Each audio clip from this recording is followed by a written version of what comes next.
partie de la parole. En fait, on peut y compter 19 versets, si ma mémoire est bonne. Non, 21 versets, un gros total de 21 versets dans notre Bible. Si j'avais la possibilité de regarder dans vos Bibles, il est très probable que très peu aient surligné un passage quelconque de ce petit prophète. C'est pas un ouvrage sur lequel on s'attarde longuement, déjà 21 versets, mais c'est quand même la parole de Dieu. Je dois avouer que moi-même, je n'ai jamais prêché sur ce prophète-là, sur sur son livre ou sur un de ses versets. J'ai déjà donné une étude il y a quelque temps, mais jamais prêché. Donc, c'est pas un livre vers lequel on se tourne naturellement ou fréquemment, mais on va découvrir, je l'espère ce soir, que son message quand même nous concerne aussi. Et son message essentiellement en est un jugement sur la nation d'Édom. Alors, qui est cet Abdias? On ne sait pas plus que ça. Il y en a une douzaine dans l'Ancien Testament qui portent son nom, mais on n'arrive pas à identifier d'autres Abdias qui serait celui qui nous a donné ce livre du prophète Abdias. Une douzaine existe. Tout ce qu'on peut dire, c'est qu'il semble avoir habité le royaume de Juda et était peut-être attaché au temple en tant que prophète, mais sans plus. Il a prophétisé donc dans Juda, mais contre un peuple ennemi, les Édomites. Les Édomites étaient installés dans la région sud-est d'Israël, une région qui s'appelait Séhir, au sud-est de la mer Morte, et leur capitale s'appelait Séla, mais il y a un autre nom qui est plus connu. Oui, c'est quoi, Denis? Je t'ai entendu dire quelque chose? Non? OK. Petra, exactement, Petra, l'incroyable ville dans les montagnes, n'est-ce pas? Creusée en montagne, Petra était leur capitale. Une ville qui a été oubliée de l'histoire et redécouverte est-ce au 19e siècle, donc il n'y a pas très, très longtemps, ou même début 20e siècle, je ne suis plus certain.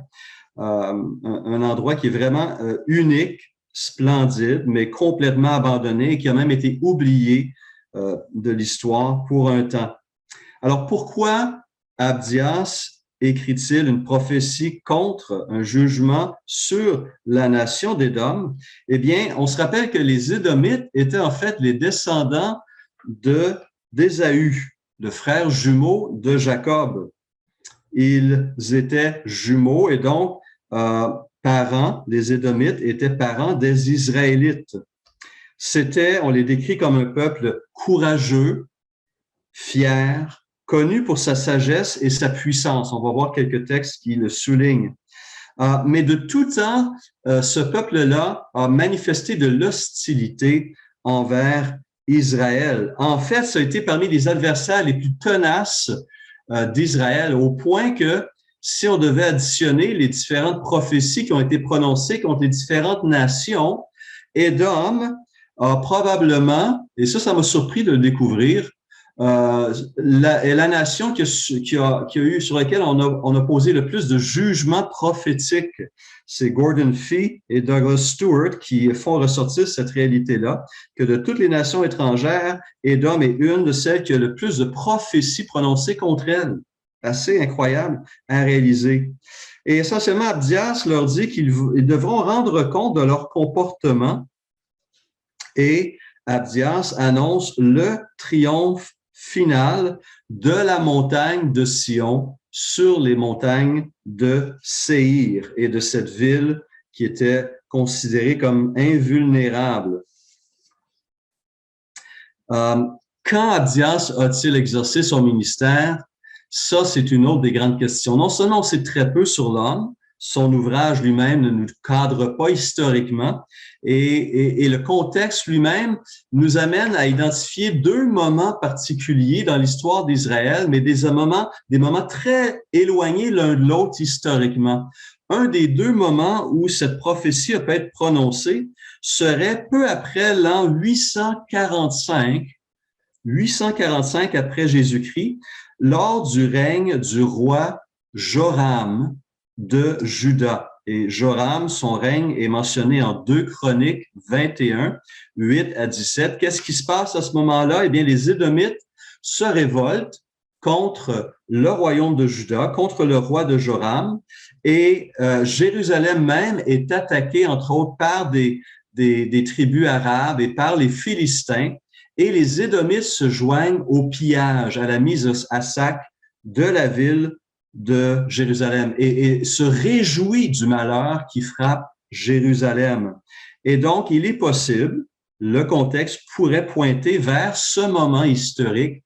Et donc, ce qui veut dire qu'Abdias aurait prophétisé au 9e siècle avant Jésus-Christ, ce qui en ferait un des premiers prophètes écrivains de l'Ancien Testament.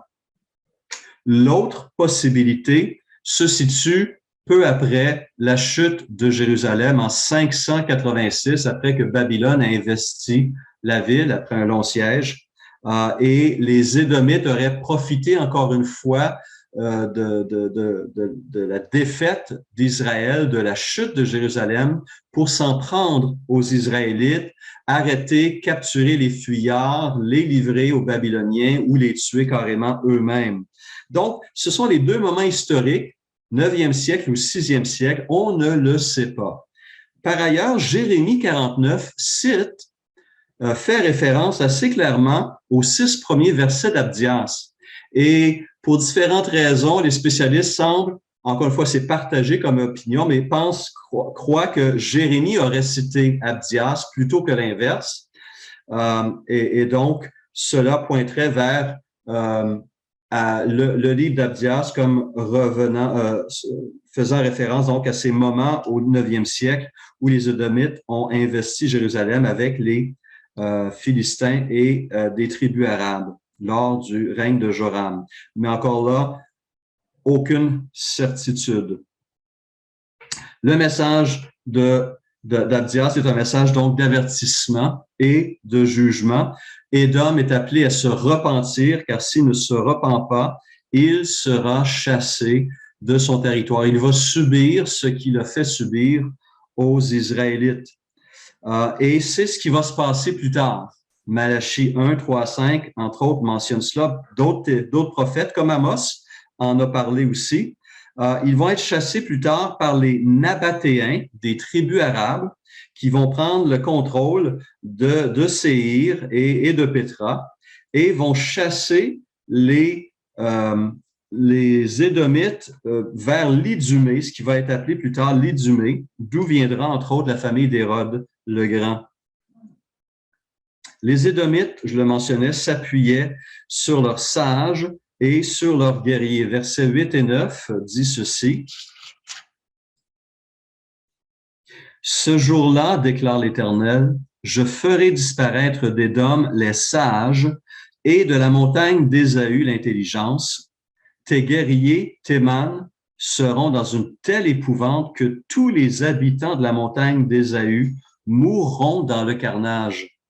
Donc, à la fois, les forces politiques et militaires vont échouer à résister au jugement qui va s'abattre sur eux. En passant, certains pensent que Job ou les amis de Job venaient de cette région-là et peut-être étaient des Édomites ou venaient donc de cette région-là, des descendances. Et Alfred Kuhn écrit ceci, Édom est une incarnation, en fait, des ennemis du peuple de Dieu, une personnification du monde corrompu. Abdias, comme l'Apocalypse, nous apporte l'assurance de la victoire finale sur tous ceux qui s'opposent à lui. Fin de la citation. Si on est Abdias, et on va conclure dans quelques instants par la lecture de ce livre-là. Donc, comme je vous dis, 21 versets, ça ne sera pas très, très long. Mais le livre d'Abdias témoigne d'un fait qui est important pour nous de nous rappeler, surtout lorsqu'on vient de prier pour ses frères et ses sœurs en Chine, au Nigeria, au Myanmar, en Haïti. Abdias nous rappelle que l'Éternel est le Dieu non seulement d'Israël, mais le Dieu de toutes les nations.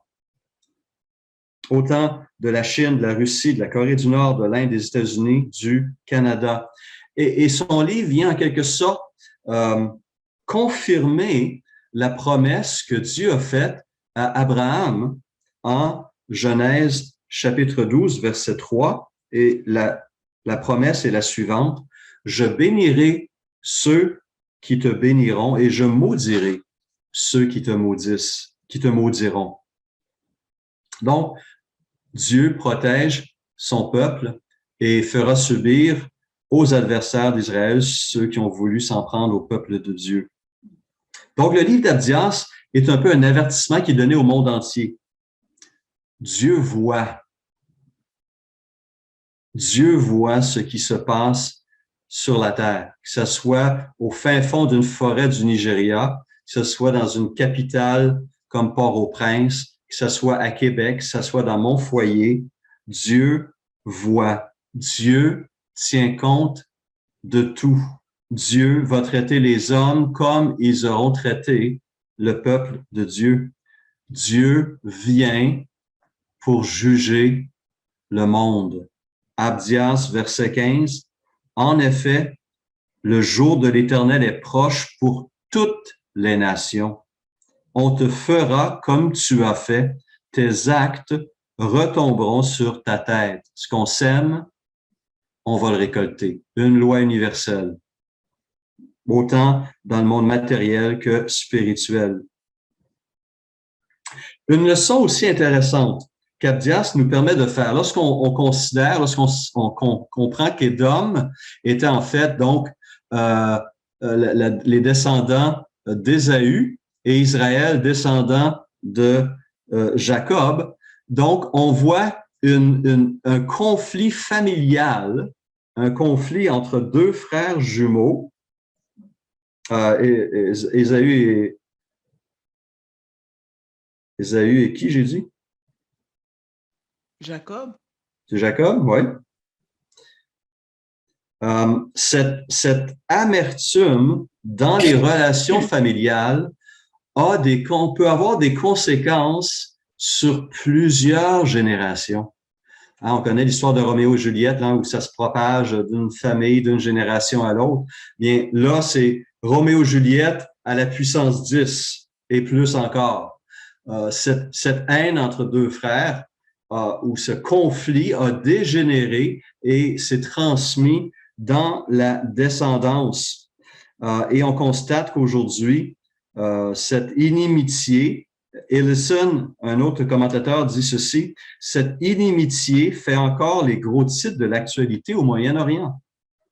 Nous rappelant ici le principe de Jacques 3,5, voyez comme un petit feu peut embraser une grande forêt. Donc, on doit faire attention à comment on gère nos propres relations familiales parce qu'on ne sait jamais l'impact que cela peut avoir dans le temps, à travers même les siècles.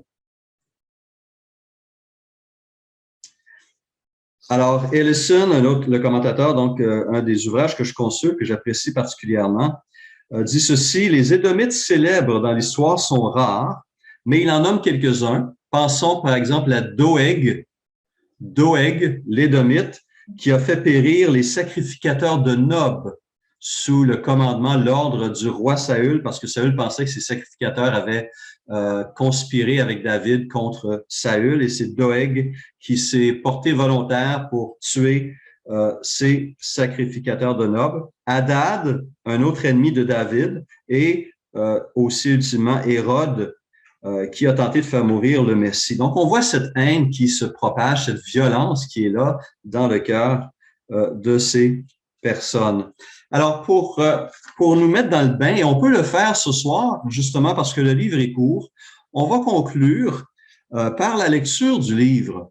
Donc, avec tout cet arrière-plan qu'on vient de lire, qu'on vient de dire, qu'on vient de partager, relisons maintenant ce texte à la lumière de ces lumières pour mieux comprendre. Alors, ayant 21 versets, j'aimerais avoir 3 lecteurs et je terminerai. Qui voudrait lire les versets 1 à 5? Levez la main, s'il vous plaît. Une première personne, Denis, merci. Qui voudrait lire les versets 6 à 10? J'ai Emmanuel qui a levé la main. Merci, Emmanuel. Les versets 11 à 15. Une troisième et dernière personne qui voudrait nous lire? Merci, Marlène. Donc, Denis, Emmanuel, Marlène, 1 à 5, 6 à 10, 11 à 15, et je terminerai la lecture. Donc, une belle voix claire pour nous tous. Parole de l'Éternel. Le titre, Le jugement d'Édom et ses causes. Vision d'Abdias. Voici ce que dit le Seigneur, l'Éternel, sur Édom. Nous avons appris une nouvelle de la part de l'Éternel et un messager a été envoyé parmi les nations. Levez-vous, dressons-nous contre Édom pour lui faire la guerre. Je t'ai rendu petit parmi les nations, tu es l'objet du plus grand mépris. L'orgueil de ton cœur t'a égaré, toi qui es installé dans le creux des rochers, toi qui habites sur les hauteurs et qui te dis, qui me fera tomber jusqu'à terre? Même si tu places ton nid aussi haut que celui de l'aigle, même si tu le places parmi les étoiles, je t'en ferai tomber, déclare l'Éternel. Si des voleurs, des pillards viennent de nuit chez toi, comme te voilà dévasté, ne voleront-ils pas tout ce qu'ils peuvent? Si des vendangeurs viennent chez toi, laisseront-ils de quoi grappiller?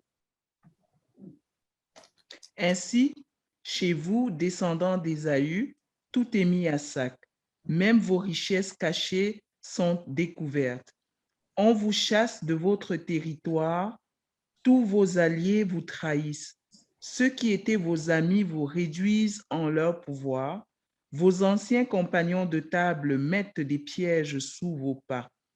Ils n'ont plus de bon sens, dit-on de vous. En effet, je l'affirme, moi, le Seigneur, au jour de ma colère, j'exterminerai les sages du pays d'Édom. Je ne laisserai sur ces montagnes aucun homme intelligent. Tes guerriers seront pris d'une telle panique, ville de Théman, que tous les habitants du pays seront tués. Vous avez dépouillé et tué vos frères, les descendants de Jacob. Eh bien, vous serez couverts de honte et exterminés pour toujours. Le jour où tu te tenais en face de lui, le jour où des étrangers ennemis emmenaient captive son armée, où des étrangers entraient dans ses portes et jetaient le sort sur Jérusalem, toi aussi tu étais comme l'un d'eux. Ne répète pas ta vue du jour de ton frère, du jour de son malheur. Ne te réjouis pas sur les enfants de Juda au jour de leur ruine, et n'ouvre pas une grande bouche au jour de la détresse. N'entre pas dans les portes de mon peuple au jour de sa ruine. Ne répète pas ta vue de son malheur au jour de sa ruine, et ne porte pas la main sur ses richesses au jour de sa ruine. Ne te tiens pas au carrefour pour exterminer ses fuyards, et ne livre pas ses réchappés au jour de la détresse. Car le jour de l'Éternel est proche pour toutes les nations. Il te sera fait comme tu as fait, tes œuvres retomberont sur ta tête. Comme vous avez bu sur ma montagne sainte, toutes les nations boiront sans cesse. Elles boiront jusqu'à l'ivresse et elles seront comme si elles n'avaient jamais existé. Cependant, il y aura des rescapés sur le mont Sion. Il sera saint et la famille de Jacob reprendra ses possessions. La famille de Jacob sera un feu et la famille de Joseph une flamme, mais la famille d'Ésaü sera de la paille qu'elles allumeront et brûleront, et il ne restera rien de la famille d'Ésaü, car l'Éternel a parlé. Les habitants du Néguev posséderont la montagne d'Ésaü, et ceux de la plaine le pays des Philistins. Ils posséderont le territoire d'Éphraïm et celui de Samarie, et Benjamin possédera Galaad. Les exilés, cette armée d'Israël, posséderont le pays occupé par les Cananéens jusqu'à Sarepta, et les exilés de Jérusalem qui sont à Sépharad posséderont les villes du Néguev. Des libérateurs monteront sur le mont Sion pour juger la montagne d'Ésaü, et à l'Éternel appartiendra le règne.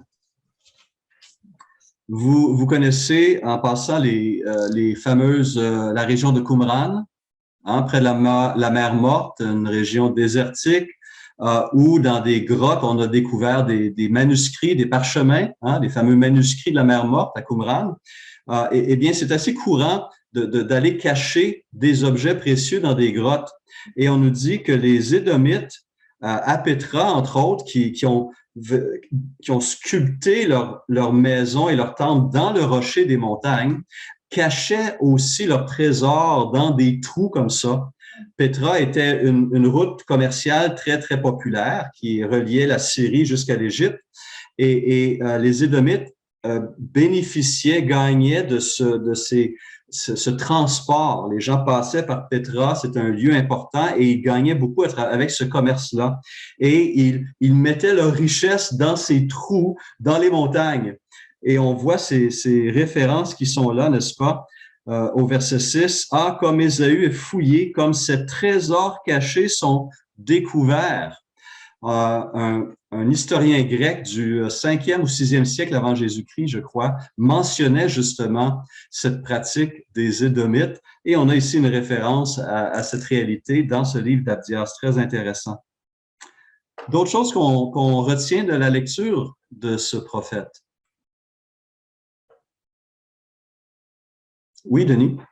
Une chose que je retiens qui n'est pas nommée spécialement dedans, c'est quand on parle d'Ésaü et de Jacob, tout ce qu'il y a là, ça vient de quand même Dieu quand il a dit « J'ai haï Ésaü et j'ai aimé Jacob ».